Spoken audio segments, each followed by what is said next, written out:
Nog's favorite human food is squid. Michael Eddington wants his lucky loony back, and the Defiance engines are too powerful. It's like a Ligorian mastodon moving through the forest. You may not be able to see it, but it definitely makes the leaves rustle. Hey, everybody, and welcome to the 7th Rule with Cirroc Lofton. Hello, everyone. My name is Ryan T. Husk. Today, we're doing a review of Deep Space Nine Season 5, Episode 23, Blaze of Glory, written by Ira Steven Behr and Robert Hewitt Wolf, directed by our good friend, Kim Friedman. We are joined today by Malissa Longo. It's a Nog episode, everyone. Yay! Hey, Hey, Nog! Yay, Nog. Yay, Ira. Yay, Robert. And yay, Kim. Boy, Hey, this Kim. is a party. This is a party. So everybody at home, it's your favorite time of the week. It's time to relax. It's time to tell your spouse to shut the fuck up because you're busy right now. It's time to put the kids to bed. It's time to put the kids to bed. It's time to put the dogs outside. This is your time. That's all I got. this is your time. All right. Let's go out on the Blaze of Glory. It's time for some. Oh, let's give a quick shout out, by the way, to our good friend, Commander Homer Frizzell.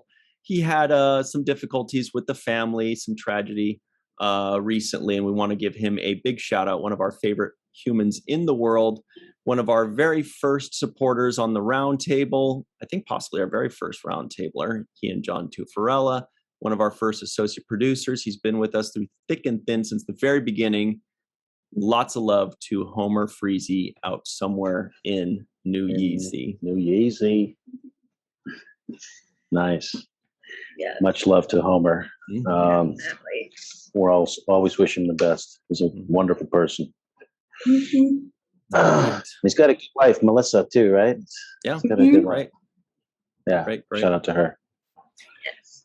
Here we go. So yeah, Jake and Nog back together again, like old school. Jake is puking in a napkin. Yeah. Yeah, because it's funny when I was eating and I was like, whoa, I'm taking big bites of that. I must like that. I wonder what that is, you know? I forgot what food it was. Do you remember now? I don't. No, I don't remember what it was. Could have been oatmeal for all I know, but when I was watching the episode, I said, oh wow, you just took a big bite. It must be tasty. And then just as I was saying that, I forgot that, I'm going to end up spitting it out in a second. I mean, it looks pretty bad. Check this out.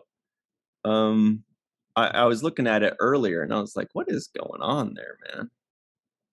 See that? What is that? It looks like, okay, it's definitely like shell pasta, right? You know, like With some kind of squid. shell pasta. Yeah, with squid, and With like I guess squid. like throw up or something is in there. Like, It looks like Yeah, it was a noodles bowl to of me. is it? Oh, maybe noodle, but it was. I think Like they're little little- spiral noodles. Yeah. Almost ramen-y look. I mean, Yeah, that's probably what it was. You're not like it. You are not happy right now.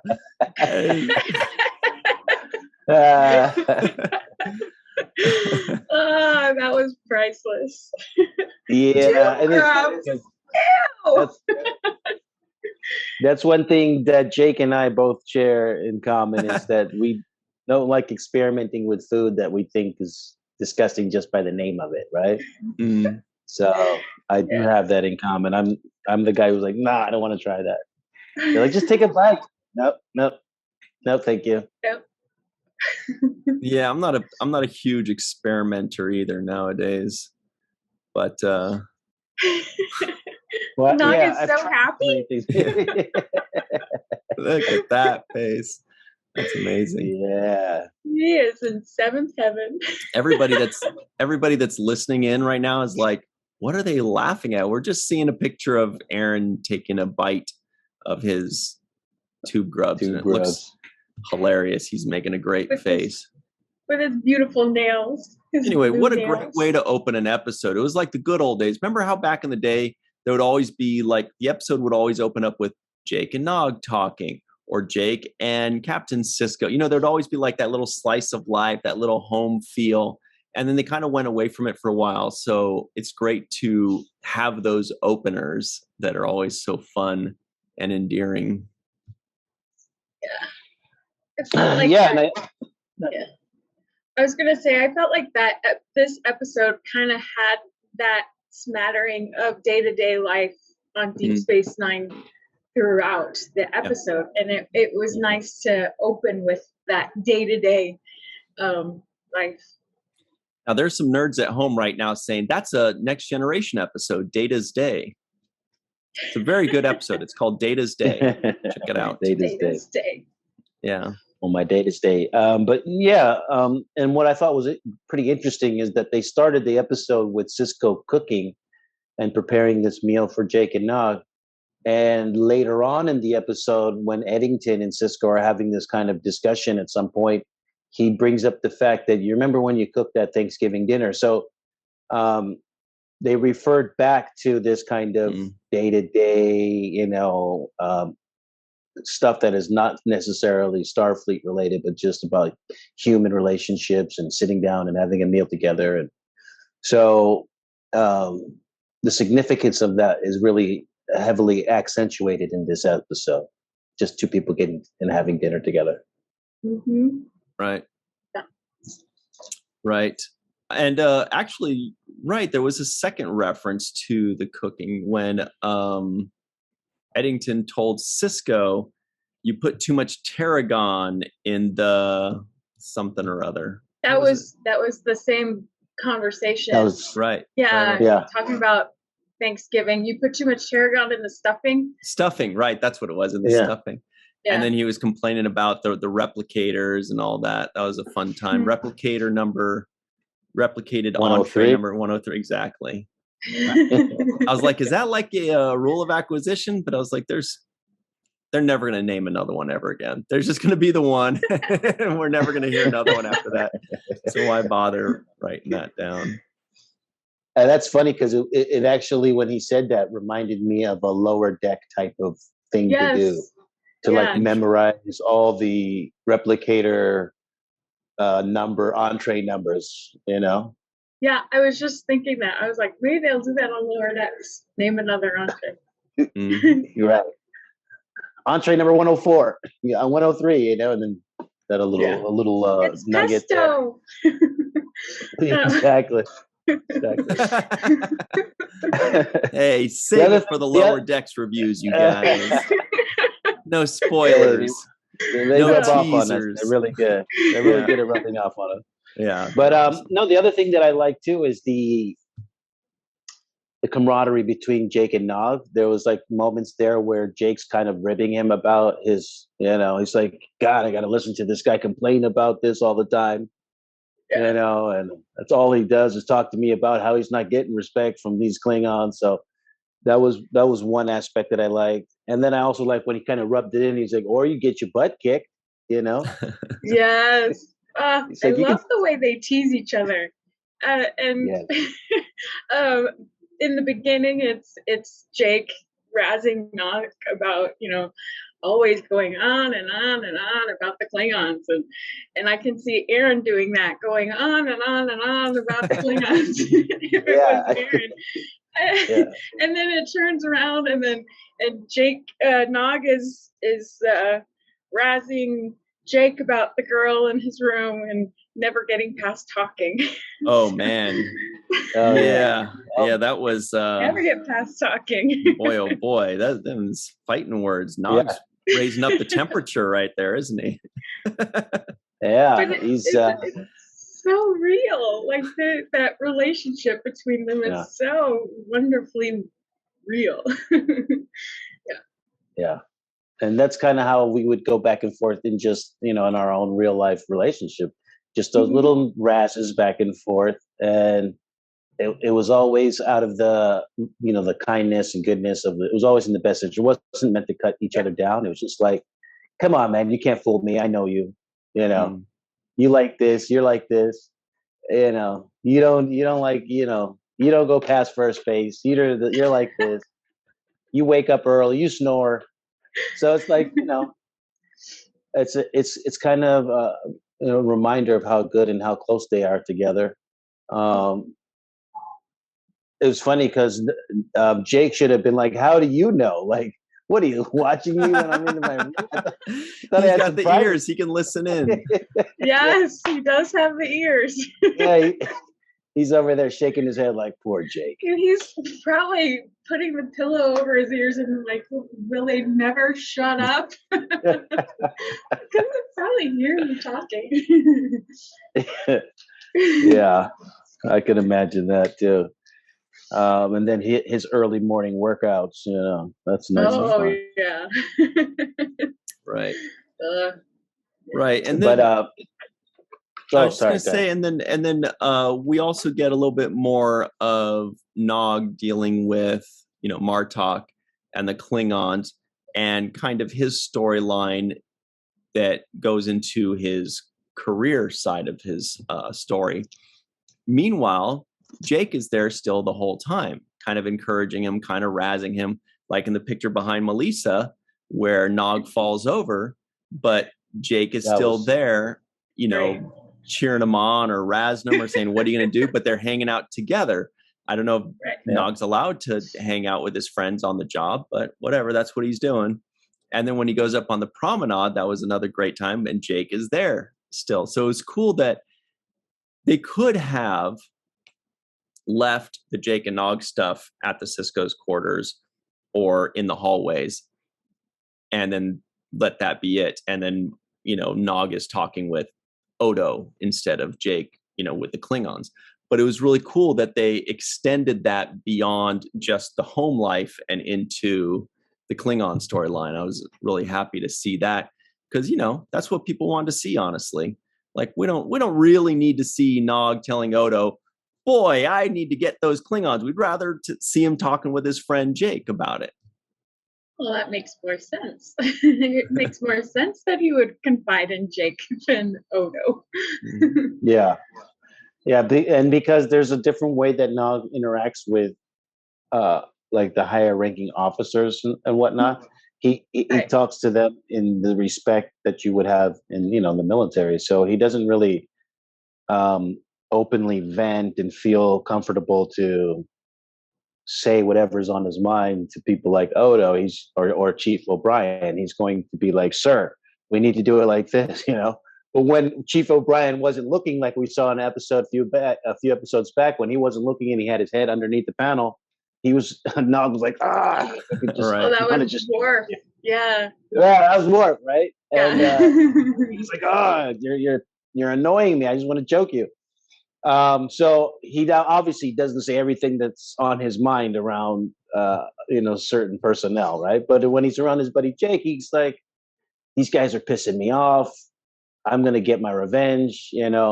I liked how Jake also saved him from getting his butt kicked in Sisko's quarters. He's like, "Now's not the time." Oh man, that was so good. Let's go. Yeah. Because Nog goes, "That's it." That's it. And that was perfectly normal. He comes in, he's like, "Captain, I need to speak with you alone." And then Nog like, "All right, no more. We're having it out." And they're like, no, that's... I've reached the end of my tether. You said hello. Yeah, this is not the time to pick that up right there. Yeah, that was great. So yeah, Jake saved his buddy from embarrassing himself at that moment. Mm-hmm. Well, and I think it's also a testament to Nog's character that he's so eager to follow direction and practice what he's learned or been told by Sisko. So he's like, "Okay, that's it. I'm ready. Let's do it." Gloves are off. But no, not right now. He got the pep talk, and that gave him some beer muscles, some confidence, where he's like, I've got the authority now to go ahead and just, as soon as I see them stepping across the line, it's kind of like when I don't know if any of you know about this. I'm sure maybe not, but as a kid, there's a moment in time when you're being bullied or somebody's confronting you and you're in school or something, and your mom or dad will say, well, stand up to them, and don't back down. Don't let them treat you like that, and if you have to, you got to, fight them. And you're like, whoa, like it changes your whole perception of the situation. At first you're like, oh, well, I just have to be, I'm scared of this person. But then once you get this kind of permission slip from your parents, you're like, oh, okay. And the next time you see them, you're like, you better stay away from me, or I'm going to kick your butt. And, you start having that extra toughness because you've been authorized to stand up for yourself. You've been authorized to sometimes not allow yourself to be bullied. Sometimes you hadn't thought of that because you're listening to the teachers who say no fighting, and so you're like, okay, right. I guess no fighting. But if your parents can outrank them, right? I know, right. For myself, like what you're saying, my mom, little French lady, she used to say all the time to me when I was a little, ever since preschool, she'd be like, Ryan, if somebody hits you, you hit them back twice as hard, because that's what she learned how to defend herself when she was a little thing. And so I would. And then, of course, I was the one that always got in trouble because then you beat up a kid and then you're the one in trouble. But I'm like, I'm just doing what, and I remember all the way up in middle school, some kids start a fight, whatever, I did what I did. And, and then I'm in the principal's office and the principal calls my mom at work and they're like, Ryan got into a fight, blah, blah, blah, blah, blah. And then they go, oh, you want to talk to him? Okay. So they hand the phone over to me and I think I'm about to be in trouble. I pick up the phone and my mom goes, did you kick his little ass? And I'm like, yes, I did. But I had to pretend like I was in trouble. I was like, yeah, oh, yes, but I didn't get in trouble. Yeah. I've only had one altercation in middle school and I was the one who walked away. So I didn't let it get to that point. But my mom would have wisdom said, in that too. In the face, but your mom would have said to punch her in the face. But but no, I was like, no, I prefer nonviolence if at all cost. Yeah. So I'm just like, but I kind of like Ryan. My mom was like, if anybody hits you or tries anything, you have to defend yourself. Defend yourself. Make sure that you draw the line right there. And so you kind of felt like you had the permission. And I had the same story happen as Ryan, where I got into a fight at school. I was in the principal's office. The principal's like, I'm going to call your mother. And I was like, go ahead. Make my day. Go ahead. So my mom gets on the phone. She's like, what happened? I was like, this is what happened. He swung at me, tried to punch me, and I punched him in the nose. And that's what happened. And he got a bloody nose. And she's like, good job. And then gets back with the principal, so you're suspending kids for defending themselves and, nice. Standing their ground. And the whole thing kind of, was handled between them. But I know that I wasn't in trouble for defending myself. And I was like, hey, go ahead. You can call her. It's like if you're in your house and somebody breaks in your house and, you get your gun and you shoot them. People are like, oh, you just killed somebody. Well, I'm going to call the police. Like, go ahead. Don't fuck around and find out. Call the police and tell them. Let them know. Melissa's like, you should just walk away. Just go out the window. Which is true. I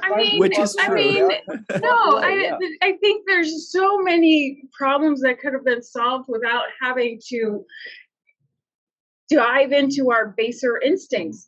And I've never had a bloody nose, any broken bones, and you're missing out. Things like that.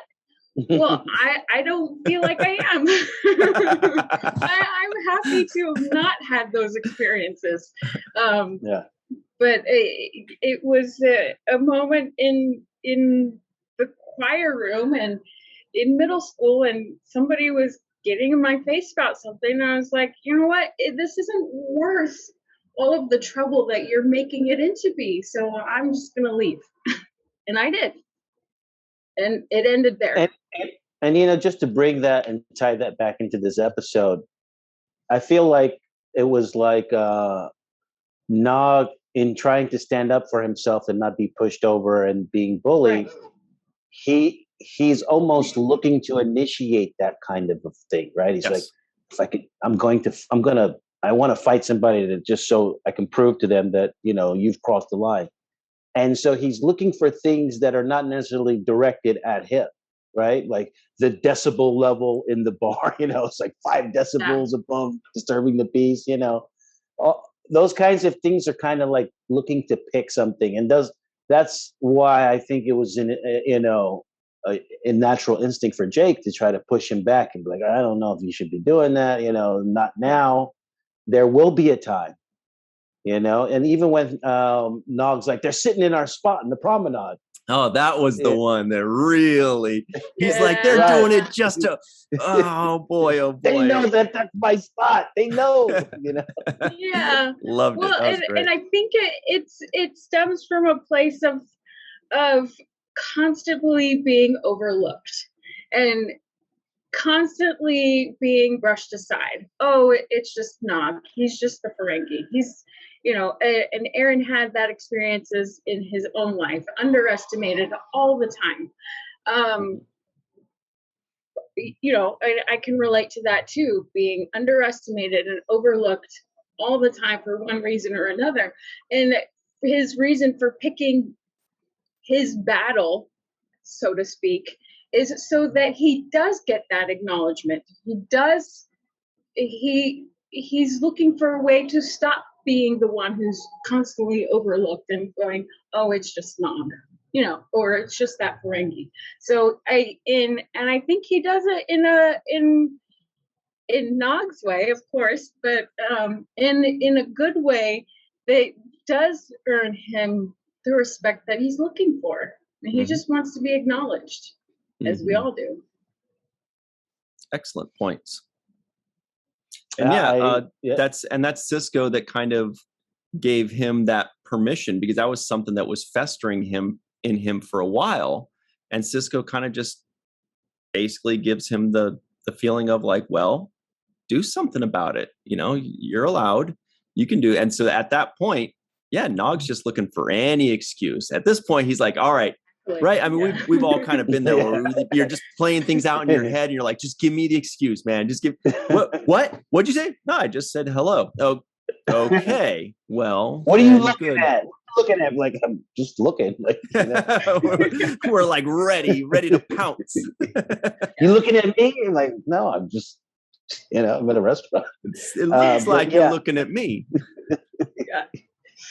And it's great. And I actually like the scene with Nog and Martok when he finally does run up to him and kind of confront him and say, hey, don't be hanging out around here on my spot, buddy. Keep it moving. Find your own spot. And you see that moment where Martok is kind of like, it seems like he gets it, right? He's like, oh, I've been overlooking this guy. He wants me to take notice of him. He wants me to respect him, and he wants me to hear him out, right? And he's like, okay, I see what's going on here. I see you. I hear you. I acknowledge you. And I'm not looking for a fight with you. I'll keep it moving. Mm-hmm. I thought that was a nice little moment. So they, without actually having a violent scene or not stepping too far out of character in order to get this respect, I thought it was just enough where he stood up for himself. He didn't have to cross the line and be physical. But he also gained the respect that he was looking to get at the same time too. Definitely. Yeah, I think that Martok recognized a little bit of Klingon in Nog. He may have even said that. I can't remember, but a little bit of a little bit of Klingon and Nog, which was like, okay, I get this guy. He's cool. We've got to run to a break real quick, but hold that thought. We're also going to talk a little bit about Michael Eddington, and boy, that is a juicy thing to discuss as well. We'll be right back on the other side on the 7th rule. It's going to be a super quick break.